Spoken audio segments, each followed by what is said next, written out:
Denver Broncos wide receiver Jerry Jeudy is making good progress in his recovery from a hamstring injury he suffered on the final day of joint training camp practices. Greg Dulcich missed practice, but the Broncos, they also released their unofficial depth chart ahead of Sunday's season opener. You get all that and much more with a cup of coffee on today's brand new episode, GMB.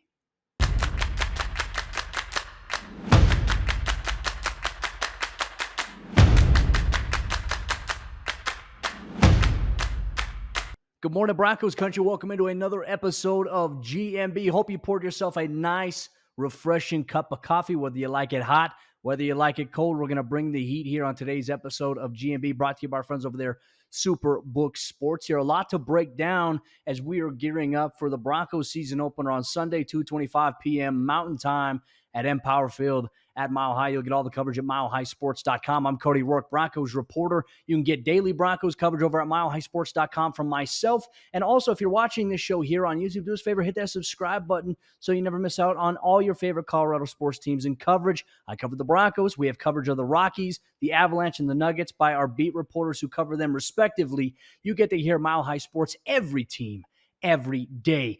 Ladies and gentlemen, we are getting one step closer to the regular season actually kicking off on Sunday. I'm so excited about it. There's a different vibe in the air. Talking to Broncos players in the locker room, they're ready for it. They're excited. This is what they've been waiting for, is the start of the season. And look, they all have goals as a team. They all have individual goals as well. And ultimately, the goal for the collective is that the Broncos are winning games this upcoming season. They're competitive in play there. So a lot to look forward to here. So let's go through our Wednesday's practice report. There will be practice here today for the Broncos. You can check out all my coverage at milehighsports.com. Also do video recaps every single day that there is something going on, so I can keep Broncos country in the know outside of just GMB here. But let's go through and let's touch on the injury report here for the Broncos. They released their first injury report ahead of Sunday's matchup, and there was no tight end Greg Dulcich. Broncos head coach Sean Payton told us after practice that Dulcich was excused as he was tending to a personal matter. We'll see if he's back on the practice field here on Thursday. But aside from that, really good news for the most part for Denver coming into a game. The injury report not so big, which is always a great sign. Jerry Jeudy, though, as we all know, dealing with the hamstring injury that he suffered in the final joint training camp practice against the LA Rams, he is making good progress. He was moving really well in yesterday's practice. We were able to see team stretch, a little bit individual period. He had his jersey, he had a helmet on during team stretch. He did some stuff during individual drills, and he was officially listed as limited on the injury designation report. So that right there is a great first sign for him. Now, I still think, okay, hey, how does he do on Thursday? How does he do on Friday? And if he continues to make progress, does Denver bring him back for Sunday's game against the Raiders? And I think that Denver's got to really ask themselves a question here. And I don't think that the Broncos would rush or force him to play if he's not at 100%. And to be honest with you, if he's not at 100%, you don't play him at this point, because hamstrings have one of the highest rates of re-aggravation amongst pro sports, and obviously athletes who move really fast like Jerry Jeudy does, who does all the things like planning, cutting, using a second burst to be able to get open. We've seen what's happened with the Los Angeles Rams with Cooper Kupp. He's obviously not going to play this week for the Rams, and he suffered an injury after joint practices with Denver. So you just want to be very careful that you don't experience a setback here. If he's not ready to go, I don't think Sean Payton is going to make him play or force him to play if he's not 100% ready to go, because I always want to throw the question out here to Broncos fans. Of course, everyone would like to see Jerry Jeudy here week one. Would you rather just see him in week one, or would you like to see him for, maybe 17 games, 16 games throughout the regular season? Going to have to maybe pick and choose here. And I think that, hey, based on where Jerry's at now, if he doesn't play on Sunday, I feel a little bit more optimistic that he would be ready to go for the Commanders game in week two. And if not, worst case scenario, guess what? Week three against the Miami Dolphins. So we'll see where things are at, but a good sign for him. I thought he was moving well, doing some of the things that his position requires him to do. But once again, just a slow ramp up, a little bit of a slow build up here for him. Another player who was limited, tight end Chris Manhertz with a chest injury designation according to the injury report. He was in team stretch, was watching him during individual drills. He was moving well, blocking well, catching the ball. So those are good signs. I think that he's going to play this upcoming weekend. And then obviously Riley Moss, rookie cornerback, who's recovering from the core muscle surgery. Monday was his first practice back where he was actually able to do some stuff in a limited capacity. Wednesday's practice, he was limited once again. So good signs here. I'm not sure what his status may be in terms of playing here on Sunday, obviously for Riley Moss, but Denver's got a majority of players. They've got a lot of guys on the back end of that secondary that, hey, I don't think they need to rush Riley Moss back just yet. And look, Bo Lowry, he's smart, the VP of Player Health and Performance. He's not going to put these guys in harm's risk or harm's way just so they can be ready to play here for week one if their bodies are not yet ready for them to do the things that this game asks and demands of players to do. So I like that approach that the Broncos have in this department. And hey, like I said, we're just going to continue to see maybe where some players are at here as we approach Thursday's practice at the Centura Health Training Center here. But, some more conversation, I think, in terms of what we talk about as well. Just the overall vibe inside the locker room with players. We got to hear from Broncos inside linebacker Jerry Jeudy. And one thing he was talking about is just obviously the questions that he was being asked. Josh Jacobs, what are your thoughts on him? Well, here's what the Broncos veteran inside linebacker had to say. Yeah, he's a good back, man. He can break a lot of tackles. He's got great vision for whatever run scheme they're doing, whether it be the power, lead, any of the counter stuff. So great vision, great runner, and he can break a lot of tackles. So we got to be able to have 11 hats to the ball. Once again, the message is constant because we heard the same thing similar from Alex Singleton just a few days ago that, hey, it's going to require all 11 players on defense to rally to the football to get after a guy like Josh Jacobs, who's just so good yards after contact. He's good at being able to run through first contact. You're going to have to wrap him up and then hope everybody rallies to the ball. And obviously you got to bring him down. You have to group tackle him. I mean, that's how talented of a player that he is. But you obviously look at some of their other personnel matchups that they have, and it makes it very hard to play against the Raiders when you talk about a healthy schematic scheme that these guys do have with Devontae Adams, Hunter Renfrow, Michael Mayer, and obviously Josh Jacobs. And even throwing Jacoby Myers' name into the mix there, former New England Patriots wide receiver. He's a talented player. And here, so for Denver's going to have to find a way to fluster, Jimmy Garoppolo. But Jerry Jeudy was also asked about Jimmy G and maybe what's the difference between Derek Carr and how he played at quarterback versus, what you're seeing from Jimmy G on tape. Here's what he had to say. So, I mean, yeah, we're still learning about that, which ones we need to focus on. I think Carr liked to extend the pocket a little bit more, like to hold the ball a little longer. Jimmy seems to like to get rid of it a little bit faster. So we'll see as we watch more film on him. And I'll be very curious as well because I think for me on the outside looking at Derek Carr, he loves to get the ball out of his hands, at least against Denver, right? He's always gotten the ball out of his hands quickly. Jimmy G's also the same type of guy, but not necessarily as mobile to be able to stand outside the pocket. I think that's one thing about Derek Carr. And gosh, there were several instances last year when Denver played the Raiders where they had really great coverage, but then Carr would somehow extend. And I think he had like a 20-yard run on one play in that Week 4 matchup in Las Vegas at Allegiant Stadium. I'm very curious to see what Jimmy G looks like here in Josh McDaniels' system at this point of his career where he's at versus when he was in New England, had a chance to work with Josh McDaniels. I think things are going to be a little different based on the personnel here, but man, we'll see. We'll see how things go here. And one final note in terms of our locker room media open availability that we're able to have here, we heard from Broncos fullback Michael Burton, who came over from the Kansas City Chiefs here this offseason. One of the things he touched on was asked about the culture that Sean Payton has instilled and really how it kind of set the tone in training camp. Here's what he had to say.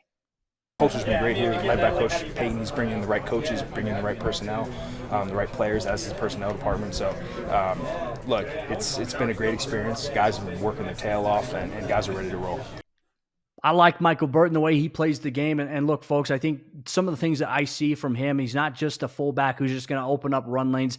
This is a guy I think who can have potential in the receiving game here for Russell Wilson inside of Sean Payton's offense. I think he's going to keep a lot of defenses honest in the sense you can't sleep on Michael Burton. I'm excited to see him get some more run this upcoming weekend against the Las Vegas Raiders. But Broncos country, we're going to get into some other news and conversation here, including what the Broncos' first unofficial depth chart looks like. Are there any surprises? Are there any concerns that we may have? Well, you'll get all that on today's episode of GMB. But real quick, let me tell you about our friends over there at Superbook Sports. Why bet with the big boys this football season? Instead, try your hand with the local book, Superbook Sports, this fall. Superbook Sports is the book next door. It's just a dedicated team of the best odds makers in Las Vegas, making sure you get the best prices and parlays anywhere. And now, Superbook, they will give you a bonus of up to $250 when you sign up and wager on the same day and use the promo code MILEHIGH. That's mile space high at Superbook Sports. So bet with the best and use promo code MILEHIGh this football season with Superbook Sports. Visit superbook.com for terms and conditions. Gambling problem? Call 1-800-GAMBLER. All right, Broncos country, let's get into the conversation here about the Broncos' first unofficial depth chart that we were able to get our hands on during Wednesday's practice here. And look, I think when you look at the depth chart overall here, there's nothing that really surprises me. I think that you're going to get some response, and I've already gotten some comments on Twitter that, I think some Broncos fans expressed that they were surprised a little bit about Jonathan Cooper being the starter opposite of Randy Gregory instead of Frank Clark. And folks, I mean, if you've been paying attention to what I've been writing, what I've been talking about here, Locked On Broncos, also my written stuff at milehighsports.com, you'd know that, hey, like, it's not a surprise where Jonathan Cooper is at. He's had a terrific offseason dating back to OTAs, and that's one thing that I think we've seen. Sean Payton's mentioned the vision for him, and he even said back at OTAs to me that he's very important for what they want to do. And hey, he's taken the mantle, he's ran with it, and he has earned that spot there to be the starting outside linebacker. And look, it's not a bad thing. That's not in any way, shape, or form any indictment on Frank Clark or Nick Bonito. Those guys are also very impressive, but it gives the Broncos the opportunity to have a very good pass rush, not just with the starters, but with the guys that are going to rotate in, the Frank Clarks, Nick Bonitos, Baron Browning when he comes back. Thomas Incoom's going to get some run, the undrafted rookie free agent, while Baring is still going through his recovery process from knee surgery here. But not surprised at all that Jonathan Cooper is starting at outside linebacker. He's earned it. He's been arguably one of the better players throughout the entire offseason. We talk about a consistency standpoint day in and day out. Jonathan Cooper has stood out in a big way. So you're going to see number 0 quite a bit. And hey, I'm really excited to see maybe what the Broncos can build off of. I think when you pair him and Zach Allen on one side, gosh, it's fun to watch. It's fun to see what these two guys can do because we saw glimpses of that in the preseason.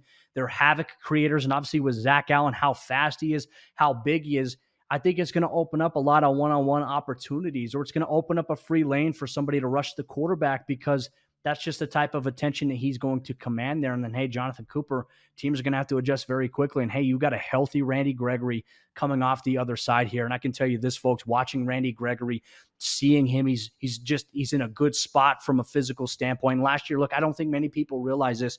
You know how hard it is to come back from a knee injury? A lot of people think, oh, it's just going to heal up. Like, you don't really get a choice with how your knee goes through its recovery process. And look, Randy, I think attacked it with patience. And look, he wanted to be out there more than anything. I think if you actually talk to Randy Gregory and if fans really just understood these players, like anytime they get banged up, a lot of people say, oh, they're always hurt. Like, you don't think that they want to be out there? Like Randy Gregory, I think, is going to be in line for a monster year this year, and obviously hoping that he can stay healthy because when healthy, he's an impact player. He's a force player here for the Broncos defense. He was that in the first 4 weeks of last year's regular season, and I just think that right now when you have him and Jonathan Cooper, gosh, I like the potential that this duo has here at edge rusher. Defensively, really no other surprises on the depth chart. At safety, we all know Justin Simmons is going to be the starter. Everybody's wondering about the other safety spot, right? Well, the depth chart says Kareem Jackson or Caden Stearns. It could be either of those guys. It could be a combination of the two, but I think it's important to note that really those things don't matter. Both these guys are going to play, whether Kareem starts or Caden starts. Caden and Kareem are going to play no matter what, even if one guy doesn't necessarily get the start here for the Broncos defensively. On the offensive side of the ball, not really any surprises as well. When you look at offensive tackle depth, you've got Cam Fleming as the key backup behind Mike McGlinchey. You also have him as the key backup right behind Garrett Bowles as well. So Denver's got, I think, a variety of guys who can be beefy on the interior. Quinn Bailey, obviously a top guard backup option here for Denver, but I think Broncos fans need to keep in mind he can also play some swing tackle for you as well if you need somebody to step up, or if you suffer 2 injuries to those positions, which Denver last year they had a revolving door of different players in on the offensive line because of injuries. So really nothing that's a surprise to me. You look at the return situation, Marvin Mims is starting kick returner, starting punt returner, but you have, in terms of kick return, you have Jaleel McLaughlin as the next guy up behind him. Tremont Smith is the next guy up on punt return behind a guy like Marvin Mims. So we'll see maybe how Denver gets creative, whether or not they're like, hey, we really value Marvin here on the offensive side of the ball. But it seems like he's really primed for a big special teams role in the return game. So I'm very curious to see how that plays out here for the Broncos. And some other final news and notes as we're going to go through on today's episode of GMB. The team, they all got together over the week. On Monday, they voted for team captains, and the Broncos will have 6 captains this upcoming season. They'll have Russell Wilson, Justin Simmons. They'll have Cortland Sutton, 3 guys who were captains last year returning to the mix. And then they're going to have 3 brand new captains as well. Mike McGlinchey, who came over in the offseason. Kareem Jackson will be the other captain. And then you have Riley Dixon as the special teams captain here for the Broncos. And I think it's a good group of guys, but these guys were all voted on by their peers inside the locker room. They had the vote. They had the influence. It wasn't a coach's thing. It was as voted on by the players. And that's something that Sean Payton really believes in, giving to the players, being able to empower them. And look, now these are going to be the guys that are going to set the example for the entire locker room for the entirety of the 2023 NFL season. Broncos country, we appreciate you so much for tuning in to this morning's GMB. A quick cup of coffee with all your Broncos news and notes that you need. You're going to get that here every weekday, Monday through Friday, on Mile High Sports YouTube page, 9 o'clock a.m. kickoff. As always here, go pour yourself another cup of coffee, and we'll see you tomorrow for a brand new episode of the show. And a special shout out to our friends over there at Superbook Sports.